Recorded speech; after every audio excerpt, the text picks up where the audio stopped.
యేసునందు సోదరి సోదరులారా, ప్రభువైన యేసుక్రీస్తు నామములో హృదయపూర్వక వందనాలండి. ముందుగా ఇంత మంచి సమయాన్ని ఇచ్చిన తండ్రి అయిన దేవునికి ప్రభువైన క్రీస్తు ద్వారా కృతజ్ఞతాస్తుతులు చెల్లిస్తున్నారండి. అందరూ బాగున్నారండి. వాక్యం చదువుకొని ప్రార్థన చేసుకున్న తర్వాత పాఠంలోనికి వెళదామండి. మత్తయి గారు రాసిన సువార్త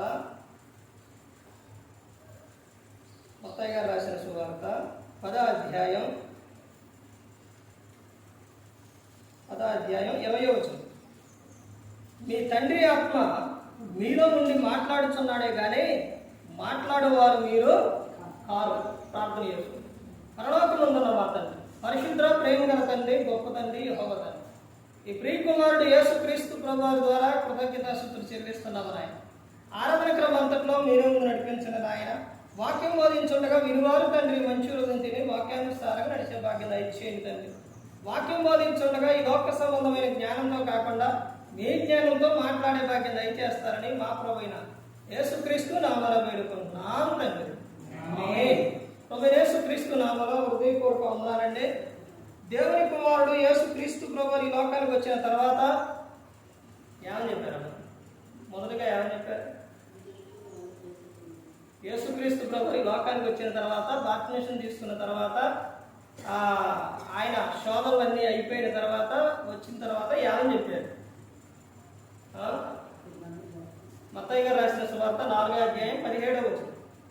పరలోక రాజ్యం సమీపిస్తుంది కనుక మారు మనస్సు పొందమని ప్రకటింప మొదలుపెట్టారు. మారు మనస్సు అనేది చాలా ప్రాముఖ్యమైనది. మారు మనస్సు పొంది బాప్తిస్మం తీసుకోవాలి. మారు మనస్సు పొందకుండా తీసుకుంటే నీ క్రియల మారం, ఆలోచన మారం, పరలోకానికి చేయాలి. అంశం పాఠం పేరు రాసుకోండి. సంఘం ఎలా ఉండాలి? సంఘం ఎలా ఉండాలి? హెచ్చరిక మాటలు చెప్తే అయిపోయింది వాక్యం. గట్టిగా చెప్తే హెచ్చరిక మాట చెప్తే అయిపోయింది. కానీ ఇక్కడ ఈ రాజగూడలోని ఎలా చెప్పాలి, ఏ విధంగా ఉండాలి అని అంటే, ఎలా చెప్పాలి అని అంటే చాలా ఆసక్తి కలిగి ఉన్నారు కాబట్టి హెచ్చరిక మాటలు 4 మాటలు చెబితే వాక్యం ఎప్పుడైనా సరే గట్టిగా హెచ్చరించి వచ్చింది అని అంటే ఆ సేవకుడు అది బాధలో ఉన్నప్పుడు, అది అలా వచ్చినప్పుడు ఇక ముందుకెళ్ళదు వాక్యం. అదే స్థితిలో ఉన్నా ఇప్పుడు కూడా నేను. కాకపోతే లాభలు ఉందలే కానీ పైకి ఏంటంటే చెబితే ఇక మళ్ళీ ఎలా ఉండిద్దంటే, ఒక సేవకుడు చెప్పినప్పుడు వినకపోతే అది సంఘానికి చాలా ప్రమాదం. ఒక ఫంక్షన్ జరుగుతుంది, మా ఇంట్లో అనుకోండి జరుగుతుంది. సేవకులు ఉన్నారు, ఇలా చేద్దాం అన్నారు, వద్దు అన్నారు. అయినా సరే అలా తీసుకొచ్చి చేయాలి అన్నారు. అలా ఏమొద్దు, ప్రార్థన చేసి ముట్టించేయండి అన్నారు. అన్నప్రాసన కార్యక్రమం ఏమొద్దు, ఏం చేయొద్దు, ప్రార్థన చేయండి, ముట్టించండి అంతే అని చెబితే తెచ్చి కింద సాగు తీసుకొచ్చి వేసి అలా పడుకోబెట్టబోయాడు. టక్కన పాప టక్కన గుద్దుకుంది కింద. కింద ఏమేస్తారు? ఈ బల్లలో వేస్తారుగా, తలకాయ టక్కన. ముందే చెప్పాను వద్దు అని. ఒక సేవకుడు చెప్పినప్పుడు వినకపోతే అది చాలా ప్రమాదం. సమయాన్ని ఒక విషయం ప్రతి ఒక్కరు గమనించుకోండి. ముందు గొర్రెలని కాపరి వెళ్ళినప్పుడు వాటిని నింపినప్పుడు తోలుకెళ్తాం. ఒకసారి చెబుతారు, 2 సార్లు చెబుతారు. వినకపోతే అదే దుడ్డుకర్ర అంటారు తెలుసా? బైబిల్ గ్రంథంలో ఉందంటే దావీదు గారు చెప్తారు. దావీదు గారు గొర్రెల కాపరి కాబట్టి దుడ్డుకర్ర అని చెప్పాడు. ఆ కర్ర పెట్టి కొడతారు వినకపోతే. తర్వాత దెబ్బ తగిలితే దానికి కట్టు కడతారు. కానీ ఈ రోజున ఎలా ఉన్నారంటే, పశువులైనా మనుషులైనా ఎవరైనా ఎలా ఉన్నారంటే, ఒక గమనిస్తే అందరూ గమనించరు. ఒక కోడి కానీ ఏదన్నా లాభంకి వచ్చినప్పుడు దాన్ని కానీ కర్ర కానీ ఇసిరితే అది మనిషి చూసినప్పుడు అలా అరుతూనే ఉండిద్ది, మర్చిపోదు. అలాగే ఏదైనా కానీ అందుకని ఒక మాట ఏదన్నా చెబితే బాధ కలిగితే దాన్ని మర్చిపోరు. నేను ప్రతి ఒక్కరూ గమనించుకోవాలి. ఎక్కువ హెచ్చరికగా గట్టిగా చెప్పేంత వరకు తీసుకొచ్చే విధంగా చేసుకోమాకండి. ఎందుకనంటే 5:30కి ఆరాధన అంటే నా సమయం, నా టైం టేబుల్ అన్ని ప్రతి ఒక్కటి కూడా ఆరాధన క్రమం ఎక్కడికైనా ఎలా ఉండిద్ది అంటే మారవాడిని వెళ్ళి మొదటి ప్రార్థన చేసి పాట పాడే లోపు రాకపోతే కావుని గజ లాడిపోకుండా వచ్చింది. పాట అయ్యే లోపు రాకపోతే అలా నేను వస్తే కానీ ఎడక ముందుకు వెళితే అర్థమైంది. 5:30 కంటే ఒక 10 నిమిషాలు లేట్ అయినా రావాలి. 5:12కి వచ్చి ఇక్కడికి వచ్చాను. 5:15 ఫోన్ చేశాను వెంకటేశ్వర గారు. 5:30 దాటిపోయింది. ఆ లాకు తాళం వచ్చేసరికి లోపలికి వచ్చేసరికి మొత్తం ఎక్కడ ఆకు మైకు తీసి ఉంది. ఇది ఊడ్చి ఆ మైకు పెట్టి 5:15 పాట పాడుతుండేసరికి 6 అయిపోయింది. ఇప్పుడు పాటల కార్యక్రమం ఇప్పుడు ఎంత అయిపోయింది? 10 నిమిషాల వరకు 7 అయింది. ఇప్పుడు ఏం వాక్యం చెప్పాలి? నేను ఇప్పుడు ఈ వాక్యం చెప్పి 7:30కి ఇక్కడ ఎక్కితే నేను వెళ్ళేసరికి అక్కడ 9 అయింది. అర్ధగంట సుమారైన వాక్యం లేకుండా ఎలాగొక్కసారి ఆలోచించండి. పాటలు ఆరాధన ఎన్ని గంటలకు? 5:30కి. 10 నిమిషాలకు 7 గంటల దాకా పాటలు నడుపుతాయా? ఎక్కడైనా ఉందండి? అసలు పాటలు ఎందుకు ఎంతసేపు పాడాలి? పాటలు సంఘం మారే పాటలో 7 పాటలు, 6 పాటలు ఈ పాటలో 7వ పాట వాడిని సాగించి అయిపోయింది. కూడికలో 3 పాటలు, పాటలు ఎక్కువ పాడించం. జనం వచ్చే వరకే పాటలు. రాకపోయినా నేను చెప్పేది, నేను సమయం పెట్టానంటే ఆ సమయానికి వస్తే సమయానికి వెళ్ళిపోతుంది. నాకు గొప్పతనం కాదండి, చెప్పట్లేదు, కానీ అది దేవుని కృప. అందుకని ఆలోచించండి, సమయానికి రండి. సంఘం ఎలా ఉండాలి? రాగానే ఆలోచన వచ్చింది. వెళ్ళిన చాటకే ఒక వ్యక్తి ఆలోచన ఎలా ఉంటుంది, ఇక్కడ ఏ వాక్యం చెప్పాలి, ఏ వాక్యం చెప్పాలి అన్నది ప్రతి ఒక్కటి మనసులోనే దేవుడు అలా అందుకే మీకు ఈ వచనం చదివించారు. మత్తయి 10:20 శిష్యులతో చెబుతున్న సందర్భం అది. అయ్యా ఎట్లా మాట్లాడాలి, ఏం చెప్పాలి, వెళ్ళిన చాటికి ఎలానంటే అప్పుడు యేసుక్రీస్తు ప్రభువు చెప్తున్న విషయం, మీరు కదయ్యా మాట్లాడేది. ఎవరు మాట్లాడేది? మీ తండ్రి ఆత్మ మీలో ఉండి మాట్లాడుచున్నారే కానీ మాట్లాడేవారు మీరు కాదు అని చెప్తారు. గృహమైన సంఘమైన ప్రతి ఒక్కటి ఒక క్రమంలో ఉండాలి. ఆ క్రమం లేనప్పుడు చాలా ప్రమాదం. సంఘం ఎలా ఉండాలి అని అంటే కొన్ని విషయాలు చెబితే సమయం లేదు కానీ రాసుకోండి, చెబుతాను, ఇది ముగిస్తాను. అయిపోయిందండి సమయం. ఎందుకనంటే మీకు ఇక్కడ రాజగూడలో హెచ్చరించి చెప్పే అంత అవసరం లేదండి. అది కొన్ని ప్రాంతాల్లో వీరాపురం కానీ ఇంకా కొన్ని ప్రాంతాల్లో అయితే వినని వారికి అయితే గట్టి గద్దించి చెప్పాలి.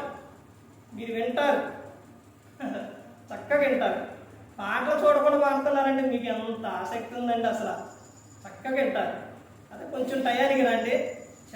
చాలా మీకు ప్రభు ఇక్కడ ఏం కావాలి అని అంటే, నాకు ఇక్కడ వచ్చిన ఆలోచన ఏంటంటే, ప్రభు ఇక్కడ ఏం చెప్పాలి, వెళ్ళిన చాటకాలలో ప్రభు ఏం చెప్పాలి అంటే, ఇక్కడ నాకు వచ్చిన ఆలోచన ఏంటంటే, ఇక్కడ ఒక వాక్యం అయితే వింటారు, పాటలు అయితే పాడతారు, కానీ ఇక్కడ ఏమి లేదంటే ఎక్కువ సమయం లేదు. ఒకటేంటంటే ప్రార్థన లేదు. ప్రార్థన ఉందండి, గృహ కోడిక ఉందా? దేవుడు నాకు ఇక్కడికి వచ్చిన తర్వాత ఇచ్చిన ఆలోచన అదే. ఎక్కువ నేను మీకు చెప్పింది ఎక్కువ ప్రార్థన గురించే చెప్పాను. ప్రార్థన చాలా విలువైనదండి. సమయానికి బైబిల్ గ్రంథంలోనే మీకు సమయం ఏ సమయాల్లో ప్రార్థన చేయాలని కూడా ఒక అంశం చెప్పారుగా. ఆ సమయాల్లోనే ఎవరు ఎక్కడెక్కడ ప్రార్థన చేశారు, ఒక సమయం పెట్టుకోండి. ఒక సమయానికి ప్రార్థన చేస్తుంది. ఉదయం లేకంగానే నీ కాలు భూమి మీద పడంగానే దేవునితో మాట్లాడుకోవాలి. ఇవన్నీ గడిచిన ఒక వారం చెప్పాను. తర్వాత ఎక్కడికన్నా వెళ్ళేటప్పుడు, తినేటప్పుడు, ప్రతి ఒక్క విషయంలో అది ఏంటో తెలుసండి, అలా చేయడం అంటే ఏంటో తెలుసండి, దేవుడు అంటే నీకు ఇష్టం ఉంటే అలా చేస్తావు. దేవుని వాక్యం నీలో ఉండి దేవుణ్ణి ఎప్పుడు నువ్వు ధ్యానిస్తూ దేవుడు ఎప్పుడు నీ ఆలోచనలో నీ హృదయంలో ఉంటే అలా చేస్తావు. ఒక వ్యక్తి ఇష్టమైతే ఏం చేస్తారండి, ఒక అబ్బాయి ఒక అమ్మాయిని ప్రేమించింది అనుకోండి, లోకంలో వాటి సంబంధమైనది, ఏం చేస్తారు, దేనికైనా సిద్ధపడతారు. అసలు ఆ అమ్మాయిని చూడకుండా ఉండలేడు, ఆ అమ్మాయితో మాట్లాడాలి. ఆ అమ్మాయి ఊరికి వెళ్ళిపోయింది, ఇప్పుడు ఏం చేయాలి, అక్కడ ఫోన్ చేస్తారు, నెంబర్ దొరకకపోతే అక్కడికి వెళ్తారు, ఎన్ని ప్రయాసం ఎంత పడతారండి. ఏంటది ప్రేమ, అది ఇష్టం. అదే విధంగా దేవుడు అంటే నీకు ఇష్టం ఉంటే, యేసుక్రీస్తు ప్రభువు ఆయన చెప్పినట్టు నువ్వు చెయ్యాలి అని అనుకుంటే, నీకు ఇష్టమైతే, ఆయన ఆజ్ఞ అనుసరించే వ్యక్తి నువ్వైతే, ఆయన చెప్పినట్టు చేస్తావు, ఆయన ఇష్టం ఉంటే ఆయనతో మాట్లాడుతున్నావు. మరి భక్తులు అదే కదండి చేసింది. పేతురు గారు, యోహాను గారు ఎన్ని గంటలకి, 3 గంటలకే శృంగారం అనే దేవాలయానికి ప్రార్థన చేసుకోవడానికి వెళ్ళారు. ఎవరో కాదండి, యేసుక్రీస్తు ప్రభువే మనందరికి మాదిరి, మనందరి కాపరి, మనందరినీ రక్షించి ఆయనే మార్గం రాసిన సువార్త 1:35 ఏం చేశారు, ఆయన చాలా చీకటి ఉండగానే పెందలకాడని లేచి అరణ్య ప్రాంతానికి వెళ్ళి ప్రార్థన చేశారు. ఏకాంత ప్రార్థన ఉండాలి, విసుగుక ప్రార్థన ఉండాలి, నిత్యం ప్రార్థన చేయాలి, కన్నీటి ప్రార్థన ఉండాలి, గోజాడాలి, ఇవన్నీ మొత్తం ఉండాలి. బయట ఆడకి ఏడకి చెప్పుకొని నీ బాధ చెప్పుకొని చాలా మంది ఏడుతుంటారు. అప్పుడు ఏమైందంటే, నువ్వు ఎక్కడ చెబితే వాళ్ళు ఏం చేస్తారంటే తిరిగి వాడికి ఇష్టమైన వాళ్ళు చెబుతారు, వాళ్ళకి ఇష్టమైన వాళ్ళు చెబుతారు, వాళ్ళకి చెబుతారు. తర్వాత నేను ఎప్పుడైనా కలిసినప్పుడు అడుగుతాను. దేవుడు అట్లా చేయకండి. దేవుడికి చెప్పుకుంటే ఒకలా చెప్పడం నీ అవసరం తీరుస్తుంది. ఇదిగో ఇలాంటి మాటలు ఇలాంటివి కావాలి ఇక్కడ. కానీ హెచ్చరింపు మాటలకు వచ్చే విధానాన్ని గద్దించి చెబితే అది వేరే విధంగా ఉంటుంది. అర్థమవుతుందండి? గద్దించి చెప్పారంటే అది వేరే విధంగా ఉంటుంది. అందుకని అసలు ఇక్కడ అవసరం లేదు, సమయానికి రండి, సమయాన్ని సద్వినియోగం చేసుకోండి. ప్రతి ఒక్కరూ కూడా ఎలా ఉండాలంటే సిద్ధపడి ఉండాలి. సంఘం ఎలా ఉండాలి అని కొన్ని విషయాల మీద మరి ఇప్పుడు ఎన్ని చదివించి చెబితే అయిపోయింది. కానీ 7 దాటింది. చెప్పండి ఏంటమ్మా?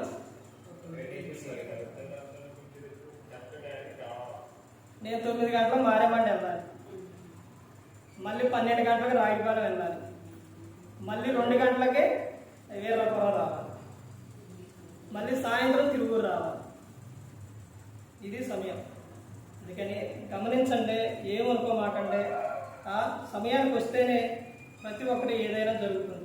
ఇప్పుడు పనికి ఈ రోజున పనులకు వెళ్తున్నారు కండి, 9 గంటలకి నాటికి వెళ్ళే పనికి 11 గంటలకు వెళ్తారా? పిల్లలు 8 గంటల స్కూల్ బస్సు వస్తుంటే 10 గంటలు రెడీ చేస్తారా, తీసుకొస్తారా? మరి ఆరాధన సమయం అంటే దేవుని విషయాల్లో ఎందుకండి నిర్లక్ష్యం చేయమాకండి అయ్యా. వాటికన్నా ప్రాముఖ్యమైనది, చాలా విలువైనది. యవనంలో ఉన్నప్పుడే, వయసు ఉన్నప్పుడే, మనలో శక్తి ఉన్నప్పుడే దేవుని వెంబడించి మోస్తే వృద్ధాప్యంలో దేవుడు కాపాడతాడు. సంఘం ఎలా ఉండాలంటే కొన్ని విషయాలు చెప్తున్నారు, రాసుకోండి. అపోస్తుల కార్యములు 2వ అధ్యాయం 42వ వచనం. అపోస్తుల కార్యాలు మిమ్మల్ని చూస్తే చెప్పాలనిపిస్తుంది, ఎలబుద్ధి కాట, ఆలోచన కాదు. అట్టానే నా సమయం ఎక్కువ వెళ్ళిపోతుంది, కానీ ఇక్కడ సమయం లేదు. రాసుకోండి. సంఘం ఎలా ఉండాలి అంటే అపోస్తుల కార్యాలు 2:42. అపోస్తుల బోధయందును సహవాసమందును రొట్టె విరుచుట యందును ప్రార్థన యందును ఎడతెగక ఉండిరి. అంటే మొట్టమొదటి ఇక్కడ కలిగి ఉన్న విషయం ఏంటంటే, వారు అపోస్తుల బోధయందును సహవాసమందును. మొట్టమొదటి ఏంటంటే సహవాసం కలిగి ఉండాలి. సహవాసం. ఆత్మీయాలు తీసుకున్న తర్వాత నువ్వు వేరే వ్యక్తివి కాదు. ఇప్పుడు నైట్ ఇక్కడికి వచ్చినప్పుడు చీకటిగా ఉన్నాయి, దోమలు ఎక్కువగా ఉన్నాయి, సహవాసం ఇందులోని మొదటిగా దేవుడు అన్ని మనకు ముందే తెలియపరుస్తున్నాడు. ఇక్కడ ఎక్కువ దోమలు ఉన్నాయి. అవి వచ్చి ఎక్కడ ప్లేస్ ఖాళీగా ఉంది అంటే ఈ చేతులు కాళ్ళు ఖాళీగా ఉన్నాయి, ఇవి కుట్టినాయి. ఇప్పుడు దోమ వచ్చి చేతులు కాళ్ళేగా కుట్టింది అని ఇంతవరకే బాధపడతాయా, లేకపోతే శరీరం అంతా బాధపడిందే? శరీరం అంతా బాధపడింది. అలాగే బాప్తిస్మం తీసుకున్న ప్రతి ఒక్కరు కూడా సంఘంలో ఒక సహవాసం కలిగి ఉండాలి, అంతా కలిసి ఉండాలి, ఐక్యత కలిగి ఉండాలి, ప్రేమ కలిగి ఉండాలి, సహవాసం కలిగి ఉండాలి. వేరే వేరే వ్యక్తివి కాదు. నువ్వు మందిరానికి వచ్చేటప్పుడు పిలుచుకొని రావాలి, చెప్పుకొని రావాలి. అయిపోయిన తర్వాత ఎవరైనా రాకపోతే దేవుని మాటతో చెప్పుకోవాలి, నీ ఇంటి వారికి చెప్పుకోవాలి. ఇదంతా ఏంటంటే సహవాసం. ఇద్దరు స్నేహితులు ఉన్నారు అనుకోండి, వాడిద్దరు ఒక వ్యక్తి ఎక్కడికైనా వెళ్తాను అనుకోండి, ఈ వ్యక్తి ఏం చేస్తారు? ఆ వ్యక్తిని పిలుచుకొని వెళ్తారు. సహవాసం అది ఏ సహవాసం అని అంటే సంఘములోని దేవుని యొక్క ఆ సహవాసం కలిగి ఉండాలి. దుష్టుల ఆలోచన చొప్పున నడవక, పాపుల మార్గంలో నిలవక, అపహాసులు కూర్చుండు చూడను కూర్చుండక. ఆ సహవాసం వద్దండి, అవి పాడు చేస్తాయి. మోసపోకుని దుష్ట సాంగత్యం మంచి నడవడం ఏం చేస్తుంది? చెడిపేస్తుంది. ఎంత మంచిగా నడిచినా దుష్ట సాంగత్యం చేస్తే చెడిపో. ఒక వ్యక్తి మంచివాడు, ఒక వ్యక్తి చెడు వ్యక్తి అయినప్పుడు ఈ వ్యక్తి మందు తాగే వ్యక్తి అయితే ఆ వ్యక్తి పక్కన ఉంటే ఈ వ్యక్తిని కూడా ఏం చేస్తారు? కొంచెమే తాగడానికి మార్చేస్తారు. దుష్ట సాంగత్యం ఈ మంచి నడవడి ఏమైపోయింది?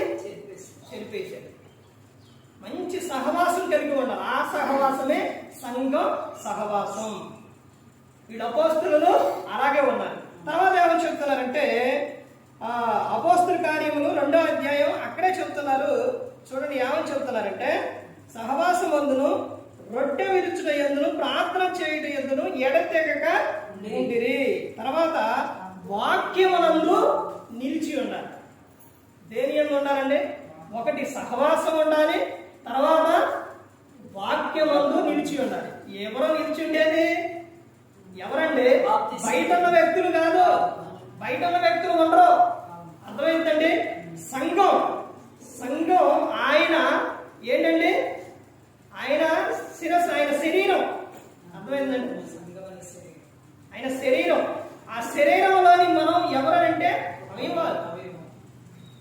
సంఘం ఎలా ఉండాలి అంటే ఒకటి సహవాసం కలిగి ఉండాలి, వాక్యం యందు నిలిచి ఉండాలి. అంటే వాక్యం యందు వాక్యం నీ హృదయంలో ఉంటే కీర్తన గ్రంథం 139వ కీర్తన, 119వ కీర్తన మొత్తం కూడా వాక్యం గురించి ఉంటుంది. మొత్తం కూడా వాక్యం ఎక్కువ. యవనస్తులు తొట్టిల్లు పోకుండా ఉండాలంటే వాక్యం ఏముండాలి? వాక్యం ఏడ ఉండాలి? హృదయంలో ఉండాలండి. వాక్యమునందు నిలిచి ఉండాలి. అప్పుడు నువ్వేమవుతావంటే పడిపోకుండా ఉంటావు. ఇప్పుడు వాక్యం నందు నువ్వు ఉంటే ఒక స్త్రీని చూసినప్పుడు యేసుక్రీస్తు ప్రభువు చెప్పిన మాట గుర్తొచ్చింది. ఒక స్త్రీని మోహపు చూపు చూసి ప్రతివాడు అప్పుడే తన హృదయమునందు పాపం చేశాడు, వ్యభిచారించినట్టు. ఈ మాట నీకు గుర్తొస్తుంది. ఇదిగో యవన ప్రాయంలో నేను పాపం చేస్తే, తప్పు చేస్తే, నీకు వాక్యం నీలో ఉంటే నీకు గుర్తొచ్చేది ఏంటంటే అమ్నోను తామారు విషయంలో జరిగిన విషయం. ఇదిగో నా చెల్లిని కానీ ఎవరినైనా చూస్తే అమ్నోను ఏమైపోయిండు? చనిపోయిండు. అంటే తను యవనంలో తప్పు చేసిండు, యవనంలోనే చనిపోయిండు. అభిషాలోను తండ్రికి ఎదురు తిరిగిండు, తప్పు చేసిండు, చనిపోయిండు భయంకరంగా. ఇలాంటి ప్రతి ఒక్కడి నీకేమొస్తుందంటే గుర్తొస్తుంది. ప్రతి ఒక్కరికి గుర్తొస్తుంది వాక్యం నీలో ఉన్నప్పుడు. ఆ తర్వాత అత్త కోడల విషయాల్లో 2 వ్యక్తులు ఉన్నారు, నీకు అది గుర్తొస్తుంది. ఏంటి ఎవరాళ్ళు? Naomi, Ruth. అంటే వీడిద్దరులాగా ఉండాలి. అంటే మేము గొడవలు ఆడుకోకూడదు, తిట్టుకోకూడదు, వేరే వాళ్ళకి అవకాశం ఇవ్వకూడదు. యవన స్త్రీ వివాహం చేసుకొని గృహ పరిపాలన విషయాల్లో నిందించుటకు అపవాదికి అవకాశం ఇవ్వకూడదు. ఈ వాక్యం గుర్తొస్తుంది. పిల్లలను ప్రభు యొక్క శిక్షణ బోధలో పెంచాలి. వాక్యం గుర్తొస్తుంది. ఇలా ప్రతి ఒక్కటి నీకు వాక్యం గుర్తొచ్చింది. ఎప్పుడు? వాక్యమునందు నువ్వు నిలిచి ఉన్నప్పుడు. వాక్యముందు నిలిచి ఉన్నప్పుడు ప్రతి ఒక్కటి. తల్లిదండ్రులు ఏం చేయాలి? సన్మానించాలి. నీ ఆయుష్ పెరగాలి అంటే వారిని సన్మానించాలి. భూమి మీద దీర్ఘాయుష్మంతుడు అవ్వాలంటే ప్రతి ఒక్కటి దొంగిలించకూడదు, వ్యభిచారించకూడదు, నరహత్య చేయకూడదు, అబద్ధాలు ఆడకూడదు, అబద్ధ సాక్ష్యాలు దొరకకూడదు, పొరుగు వాళ్ళని ఏది కూడా ఆశించకూడదు. ఇవన్నీ నీకు గుర్తు రావాలి అంటే వాక్యమునందు ఉండాలి, వాక్యమునందు నిలిచి ఉండాలి. అలా ఉన్నప్పుడు సంఘం అనగా వేరు వేరే అవయవాలు వేరు వేరే కాదు. కొన్ని విషయాల్లో నిలబడి ఉండాలి, కొన్ని విషయాల్లో మీరు గట్టి పట్టుకొని ఉండాలి. అలాగా వాక్యం బైబుల్ అంటే ఏంటో తెలుసండి. ఈ రోజున బైబుల్ విలువ తెలియట్లా క్రైస్తవులకే. నేను వచ్చినప్పుడు కూడా చెప్పాను అనమాట. బైబుల్ అంటే ఆ విలువ తెలిసిన వారు ప్రాణం ఇచ్చారు బైబుల్ కోసం. ఈ బైబుల్ను తర్జుమా తెలుగులో చేసి మనకివ్వడానికి చనిపోయారు, ప్రాణాలు విడిచారు. ఇది బయటకు వెళ్ళడానికి వీల్లేదు అని అంటే బయటకు పంపిస్తే విడుదల చేస్తే చంపేస్తాం అన్నారు. అయినా పర్లేదు, వెళ్ళాలి. బైబుల్ ఏంటనుకున్నారు? దేవుని ప్రేమ లేఖ.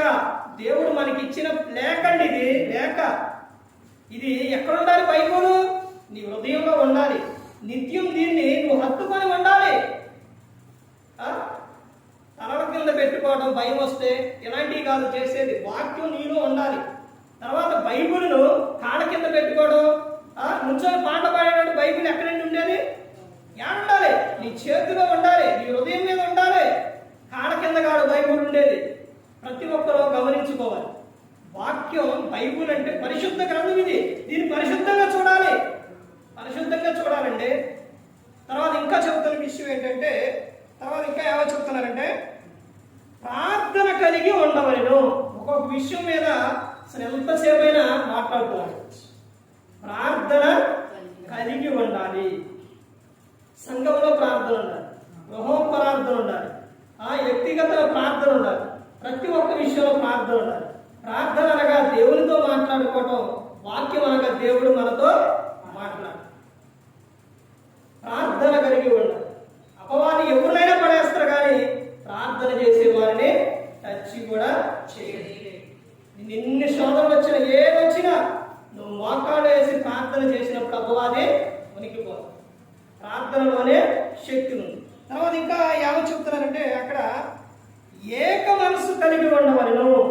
ఏం కలిగి ఉండాలంటే ఏక మనస్సు కలిగి ఉండాలి, ఒకే మనస్సు కలిగి ఉండాలి. సంఘం ఎలా ఉండాలంటే ఏక మనస్సు కలిగి ఉండాలి. తర్వాత ఐదోది దేవుని స్తుతించే వారిగా ఉండాలి. దేవుణ్ణి ఎలా ఉండాలంటే స్తుతించే వారిగా ఉండాలి. ఇప్పుడు నువ్వు 5:30కి ఆరాధన అనుకోండి, మనం చదువుతుంది ఏమనుకోండి, 5:30కి ఆరాధన అనుకోండి, నువ్వు 6:30కి వస్తే నువ్వేం స్తుతిస్తావు? ఇంకేం పాడుతావు నువ్వు? పాట అయిపోయింది అవకాశం. ఇంకెప్పుడు మరలా ఆదివారం నీకు కుదిరి నువ్వు చంద్రగాడు వస్తే. అందుకనే సమయం ఉండగానే నువ్వేం చేయాలి? చంద్రగాడు రావాలి, దేవుని స్తుతించాలి. దావీదు గారు చెబుతున్న విషయం, ఉదయమనే నా కంఠస్వరం నీకు వినబడను, నీ సన్నిధి కాచి ఉండునుగా అని చెబుతారు. ఉదయమనే అంటే ఎంత మంచి అవకాశం అండి. సేవకులు కొప్పారావు గారు 5:30కి పెట్టారంటే 5:30కి ముందే పెట్టుంటారు. అంత మంచి ఆ సమయంలో ఎక్కువనే, కానీ దాన్ని ఏం చేసుకుంటారు? వినియోగించుకోండి, సజీవించుకోండి. దేవుని స్తుతించే వారిగా ఉండాలి. తర్వాత 6వ విషయం ఏంటంటే నిష్కపటమైన హృదయం కలిగి ఉండాలి. అంటే మంచి హృదయం కలిగి ఉండాలి. మార్కు రాసిన సువార్త 7:21 హృదయంలో నుండే చెడ్డయన్నీ వస్తాయంట. ఇర్మియా గ్రంథంలో చెబుతారు. హృదయం ఎలాంటిదంటే భయంకరమైనది, ఘోరమైనది, వ్యాధి గలది, ఇన్ని విధాలుగా ఉంది. హృదయం నిండిన దానిని బట్టి నోరు మాట్లాడుతుంది. నీ హృదయంలో ఏదైతే ఉంటుందో అదే నీ నోరు మాట్లాడుతుంది. హృదయ శుద్ధి గల వారు ధన్యులు, వారు దేవుణ్ణి చూచెదరు. నీ హృదయం శుద్ధిగా ఉంటే ఇప్పుడు కాదండి దేవుని చూసేది, ఇప్పుడు ఆయన ఆత్మస్వరూపిగా ఉన్నారు. నువ్వు ఈ లోక లోకం విడిచినప్పుడు ఏం చేస్తావు? దేవుని చూస్తామని. ధన్యతలు ఆ విషయం. మత్తయి సువార్త 5వ అధ్యాయం కొండ మీద యేసుక్రీస్తు ప్రభువారు చెప్పిన ధన్యతలు అవి. హృదయ శుద్ధి గల వారు ధన్యులు, వారి దేవుణ్ణి చూశారు. బైబిల్ గ్రంథంలోని కొన్ని విషయాలు కంఠస్థం రావాలండి. మనకి కంఠస్థం రావాలి. 10 ఆజ్ఞల్లో, సిలువలో పలికిన 7 మాటలు, తర్వాత ధన్యతలో 1వ కీర్తన, 23వ కీర్తన, కొన్ని విషయాలు ఎలా ఉండాలంటే 128వ కీర్తన, ఇవన్నీ కూడా మనకు కంఠస్థం రావాలి. కొన్ని విషయాలు నేను ఇవన్నీ కూడా బైబిల్ క్లాస్ పెట్టి పిల్లలకు నేర్పేవాడు. 66 పుస్తకాలు ఇవన్నీ కూడా వాళ్ళకి ఏంటంటే అక్కడ కొంతమంది వ్యక్తులతో నచ్చగా సేవ కూడా చెప్పి దాన్ని ఆపారు. కానీ ఆ రోజున నేర్పిన విషయం పిల్లలు ఎంత అభివృద్ధికి వచ్చారంటే, ఎంత ఫలించారనంటే, వాళ్ళు 66 పుస్తకాలు ఏ ఊరైనా ఎక్కడా చెప్పలేని వారు, సంఘాల్లో కూడా చెప్పలేని వారు ఆ ఏర్రపురం పిల్లలు చెప్పేవారు. 66 పుస్తకాలు. చిన్న పిల్లలు వాళ్ళకి మాటలు కూడా రావు. రానప్పుడు వాళ్ళు ఏం చెప్పాడో తెలుసండి? ఇదేంటి అయ్యగారు ఎలా చెబుతున్నారు అనుకుంటారా? వాళ్ళకి మాటలు రానప్పుడు ఏం చెప్పారో తెలుసండి? ఆ కాండం, లే కాండం, దీ కాండం, ఆ పదాలు దగ్గరకు తీసుకొని వాళ్ళ ఇంట కౌగులించుకొని చిన్న పిల్లలు వాళ్ళకి అలా నేర్పండి. అవన్నీ కూడా ఎలాగంటే కంఠస్థం రావాలి. వాళ్ళకి ఎగ్జామ్ తర్వాత వాళ్ళు ఎగ్జామ్ పెట్టిన తర్వాత వాళ్ళకి హుషారుగా ఉండాలంటే వాళ్ళకి ఏం కావాలి? గిఫ్ట్లు కావాలి. ఎగ్జామ్ రాజంగా చిన్న ఇస్తే మరలా వాళ్ళు హ్యాపీగా ఉంటారు, వస్తారు. తర్వాత వందనాలు. ఇప్పుడు ఎక్కడికైనా సరే వాళ్ళు అక్కడ కలిస్తే చిన్న పిల్లలే వందనాలు చెబుతారు. ఇంకా మర్చిపోవాలి. చాలా ఏళ్ళు అయింది కానీ అంటే ఆపి ఇంకా మర్చిపోవాలి. అప్పుడు ఎప్పుడు చిన్న వయసులో చెప్పి ఇప్పటికి అలాగే వాళ్ళకి వందనాలు చెప్పేస్తారు చిన్నపిల్లలు. పెద్దలు అయితే ఏం చేస్తారు? చెబుతారు. ఎక్కడ చెబుతారు? ఒక్కడే కలిసినప్పుడు చెబుతారు, చర్చిలో చెబుతారు. 10 మంది ఉన్నప్పుడు చెబుతారా? వాళ్ళు అలా కదండి. అందుకే చిన్నపిల్లల మనసు కలిగి ఉండాలని చెబుతున్నారు. ఇదంతా ఎందుకు చెబుతున్నారంటే నిష్కపటమైన హృదయం, ఆ మనస్సు కలిగి ఉండాలి. చిన్నపిల్లల మనసు గురించి ఆడవ ద్వేషం ఉండదు, ఏముండదు. అయ్యగారు వస్తున్నారంటే అయ్యగారు అని తెలిస్తే వాళ్ళకి వందనాలు పెట్టాలంటే ఎంత మందిరైనా ఉన్నాయి పెట్టేస్తారు, వందనాలు అంటారు. అదిగా మనస్సు కలిగి ఉండాలి అని చెప్తారు. యేసుక్రీస్తు ప్రభువు చెప్పిన విషయం. ఆడ విషయాలనే కోపడ్డారు. శిష్యుని ఎంత ప్రేమించారో తెలుసండి? చాలా ప్రేమించారు. బయట ఉన్న వ్యక్తులకి వేరే వాడి విషయాల్లో అవకాశం ఏమైనా శాస్త్రులు, పరిచయులు, ఇదిగో నీ శిష్యులు ఎలా తింటున్నారు, లేకపోతే నీ శిష్యులు ఎలా ఉన్నారు, ఇవన్నీ చెప్పినా కానీ దావీదు గారు చేయలేదా? ఇవన్నీ చెప్పారు యేసుక్రీస్తు ప్రభువు. అసలు వేరే వాళ్ళకి అవకాశం ఇచ్చేవారు కాదు. కానీ అంతగా ప్రేమించిన ఆయన చిన్నపిల్లల విషయాల్లో వాళ్ళ మీద కోపడతారు. తెలుసండి, అంత ఇష్టం యేసుక్రీస్తు ప్రభువు చిన్నపిల్లలు. వాళ్ళకి అదే చెప్పేవాడు. ఇలాగే ఎంత ఉండేది, దగ్గర ఎంత ఉండేది, సరిపోయేది కాదు. అంత తెచ్చాడు పిల్లలకు చిన్న వయసులో నుంచే నేర్పు. సామెతలు 22:6 బాలుడు నడవలసిన శ్రవణ వాడికి నేర్పుము, పెద్దవాడైనప్పుడు దాని నుండి ఒరుగుపోడు. పెద్దవాడు అన్నకాడ పుట్టినోట్లో పైన అనుకుండేది, కింద ఏముంది తెలుసండి? వృద్ధుడైనప్పుడు అంటే వృద్ధాప్యానికి వచ్చే వరకు కూడా తొలగిపోడు అని అర్థం. అంటే ఎక్కడ నేర్పుతున్నారంటే చదవడం నేర్పుతున్నారా, చెప్పడం నేర్పుతున్నారా?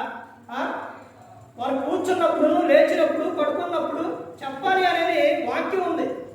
ద్వితీయోపదేశ కాండం 6వ అధ్యాయం 4వ వచనం 6 నుంచి అక్కడ ఏముంటుందంటే ముందు వినాలి. వినకుండా నువ్వేం చెబుతావు? మాస్టర్ ట్రైనింగ్ తీసుకోకుండా పిల్లలకి ఏం చెబుతున్నారు? ఏమంటే ఆయన చదవకుండా ఆయన పిల్లలకి చెబుతున్నా? అలాగే మనం ఇప్పుడు మేము నేర్చుకోకుండా, ఇది చదవకోకుండా చెప్పాలంటే చెప్పగలుగుతావా? చెప్పలేదు. అందుకని ముందు వినాలి. విన్న తర్వాత వాళ్ళకి చెప్పుకోవాలి. చివరిగా ఏమని చెప్తున్నారంటే నూతన ఆత్మలతో నింపబడవలను. అబ్బాయి ఒక్క విషయం మీద ఎంతసేపు అయినా చెప్పవచ్చు, కానీ చెప్పాలనే విధానం ఉందిలే, కానీ నా టైం అయిపోతుంది. నూతన ఆత్మ ఎప్పుడు వచ్చిందంటే చెప్పాలి. వాక్యం విన్నప్పుడే వస్తుంది. వాక్యం విన్నప్పుడు ఇంకా చాలా విషయాలు చెప్పాలి. మారు మనసు పొందినప్పుడు, ఇంకా విని గ్రహించిన, ఇంకా ఇంకా యోహాను గారు రాసిన సువార్త 3వ అధ్యాయం 3వ వచనం, ఒకడు నీటి మూలముగాను ఆత్మ మూలంగాను జన్మించితేనే దేవుని రాజ్యంలో చేరతారు అని చెప్పాడు. అంటే అక్కడ నీటి మూలముగా అనగా నీలో ఏంటది నూతన ఆత్మ ఎప్పుడు వచ్చింది అని అంటే, ఎప్పుడు వచ్చింది? బాప్తిసం తీసుకున్నప్పుడు. బాప్తిసం తీసుకున్నప్పుడు ఒక్కోరు ఇస్తారు. ఆ తర్వాత నువ్వు నుంచి లేచిన తర్వాత ఇక నీలో అప్పుడు నూతన ఆత్మ వచ్చిన తర్వాత అప్పుడు నుంచి నువ్వు అనుకుంటావు, ఆ క్షణంలో నువ్వు అనుకుంటారు, అందరూ అనుకున్నవారే ఎవరు అనుకుంటారంటే, ఇప్పుడు నుంచి ఇక చూడు నేను దేవుడు ఎలా ఉంటానంటే వాక్యం ప్రార్థన ఇక అసలు ప్రార్థన మానేయకూడదు అనుకుంటారు. నూతన ఆత్మ అప్పుడున్న నిర్ణయం, అప్పుడు ఉన్న ఆత్మ ఆ విధానం క్రమక్రమంగా ముందుకు వెళుతున్నప్పుడు ఉంటుందంటే ఉందా? అదే కలిగి ఉండాలని చెబుతున్నారు. ఏది?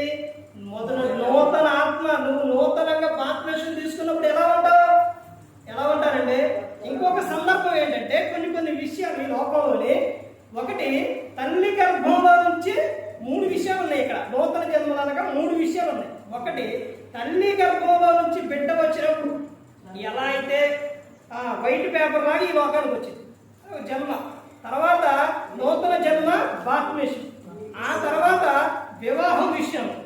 వివాహం ఇప్పుడు నూతనంగా వివాహం అయినప్పుడు భర్త భార్య ఎలా ఉంటారు? ఇప్పుడు భార్య ఎలా వెళ్తుంది అనుకోండి, పొద్దుగా ఈ చెంగుంటుంది కదండి, అది దేనికన్నా చిక్కుంది అనుకోండి, దగ్గరకి వెళ్ళి ఏం చేస్తారు? చిక్కింది తీర్థం. అసలు ఎంత ప్రేమగా ఎంత ఐక్యత కలిగి ఉంటారంటే చాలా ప్రేమగా ఉంటారు. తర్వాత క్రమంగా వెళుతున్న క్రమంలో ఎలా ఉంటారు? చేరు చిరిగిందంటే కుట్టుకో, అప్పుడైతే కొత్తది తీసుకొస్తారు. ప్రేమ. అలాగే సంఘం ఇవన్నీ ఏంటంటే, సంఘంలో కూడా నీలో మొదటిలో ఉన్న ప్రేమ తర్వాత క్రమంగా ఏమైపోతుంది? తగ్గిపోతుంది. అందుకనే సంఘం ఎలా ఉండాలంటే నూతన ఆత్మతో నింపబడి ఉండాలి. ఎప్పుడు కూడా ప్రతి ఆదివారం, ప్రతి రోజు, ఎప్పుడు నువ్వు నీ జీవితకాలం అంతా కూడా ఎలా ఉండాలి? నూతన ఆత్మ కలిగి ఉండాలి. మొదటిలో బాప్తిసం తీసుకున్నప్పుడు నువ్వు ఎలాగైతే కట్టుబడి ఎలాగైతే ఉంటావో ఈ జీవితకాలం అంతా కూడా అలా లేనప్పుడు, అపవాది నీకు ఆలోచన పుట్టిస్తున్నప్పుడు వెంటనే మోకాళ్ళై ప్రార్థన చేయి, ప్రభువుకు చెప్పు, ప్రభువు చూసుకో. అలా ప్రభువుకి చెప్పకుండా అలా నువ్వు అలాగే ఉంటూ ఉన్నావు అనుకోండి, ఏమైపోతుందో తెలుసా? నీలో ఉన్న ఆసక్తి కాకులు మన తల మీద నుంచి ఎగరకుండా ఉంటాయండి, ఎగరకుండా ఉండవు, ఎగురుది. కానీ అది తల మీద వాలి గూడు కట్టి గుడ్లు పెట్టి పిల్లలు చేసిందా ఉంచకూడదు. ఉంచుతారా? ఉంచకూడదు. అలాగే నీకు చెడు తలంపు వస్తున్నప్పుడే నువ్వు వేయాలి, అది వదిలేయాలి. ప్రభా, ఇదిగో ప్రభా, నేను నూతన ఆత్మ ఎలాగైతే మొదట్లో కలిగి ఉన్నాను ఎప్పుడు అలాగే ఉండాలి అని. ఇప్పుడు ఎన్ని విషయాలు చెప్పారండి? 7 విషయాలు చెప్పారు. 7 విషయాలు అవి రాసుకుంటే మీకు ఎప్పటికైనా ఉపయోగపడుతుంది. 7 విషయాలు. ఏమేమి విషయాలు? ఒకటి సహవాసం కలిగి ఉండాలి. సంఘం ఎలా ఉండాలంటే సహవాసం కలిగి ఉండాలి. 2 వాక్యములందు నిలిచి ఉండవలను. 3 ప్రార్థన కలిగి ఉండవలను. 4 ఏక మనసు కలిగి ఉండవలను. 5 దేవుని స్తుతించే వారిగా ఉండవలను. 6 నిష్కపటమైన హృదయము కలిగి ఉండవలను. 7 నూతన ఆత్మలతో నింపబడవలను. అలా కలిగి ఉన్నప్పుడు నువ్వు ఒక వ్యక్తిని మందిరానికి తీసుకొస్తావు, ఒక వ్యక్తికి వాక్యం చెబుతూ క్రీస్తుని గురించి నువ్వు చెప్పకుండా ఉండనే ఉండదు. ఆత్మ కలిగి ఉండాలి. సంఘం ఎలా ఉండాలి అంటే ఈ విధంగా ఉండాలి. ప్రభు చిత్తం అయితే సంఘముల గురించి బైబిల్లో కొన్ని సంఘాలు ఉన్నాయి. బైబిల్ గ్రంథంలో కొన్ని సంఘాలు ఉన్నాయి. ఏ సంఘం ఏం కలిగి ఉంది, ఏ సంఘం ఎలా ఉంది. ప్రభు చిత్తం అయితే మరలా వచ్చేవారో ఆ విషయాన్ని గురించి చెప్పుకుందాం. ప్రభు దేవుడిచ్చే ఆలోచన బట్టి ఒక చాట ఒక ఊరు వెళ్ళినప్పుడు నేను అక్కడ దేవుడు మీకు ప్రార్థన గురించి అక్కడ చెప్పాడు. ప్రార్థన గురించి చెప్పినప్పుడు మరలా వారం వెళ్ళినప్పుడు ప్రార్థన గురించి రాలా. ఓ స్త్రీ కుటుంబాన్ని కట్టుకుంటున్నావా కూల్చుకుంటున్నావా, ఆ విషయం గురించి చెప్పాల్సి వచ్చింది. దేవుడు అది ఆలోచన. ఒక్కొక్క చాట వెళ్ళినప్పుడు మనం అనుకున్నది ఏది ఉండదు, ప్రభు ఆలోచనలు బట్టే చెప్పాలి మాట్లాడాలి. నేను ప్రతి ఒక్కరు గమనించుకోవాలి. ఎవరు కూడా నశించి నరకానికి వెళ్ళిపోకూడదని యేసుక్రీస్తు ప్రభు ఈ లోకానికి వచ్చి మనందరి కోసం శిలువలో ప్రాణం పెట్టారు. ఆ త్యాగం నీకు గుర్తు రావాలి ప్రతి దినం. ప్రతి ఒక్క రోజు ప్రతి దినం కూడా దేవుని యందు భయభక్తులు కలిగి పరిశుద్ధాత్ముడు మాట వినాలి. ఎప్పుడు మర్చిపోకూడదు, పరిశుద్ధాత్ముడు మాట వినాలి. ఆయన ఏ సంగతులు ఎవరో యేసుక్రీస్తు ప్రభు ఏది చెప్పారో ఏది బోధించారో అవే మనకు గుర్తు చేస్తారు. పరిశుద్ధాత్ముడు మనకు పరిశుద్ధతలో నడిపిస్తుంది. పరిశుద్ధాత్ముడు మాట ఇంటూ హృదయ శుద్ధి కలిగి క్రీస్తుని పోలి నడుచుకున్నప్పుడు ఈ లోకం విడిచిన పరలోకానికి చేరుతుంది. మరి ఈ విధంగా నిలబెట్టి మాట్లాడించిన తండ్రి దేవుడికి కృతజ్ఞతాస్తుతులు చెల్లిస్తూ ఇంతవరకు శ్రద్ధగా ఉన్న మీకు ప్రభు పేట హృదయపూర్వకంగా చెల్లిస్తూ మాటలు ముగిస్తున్న అందరికీ వందనాలు.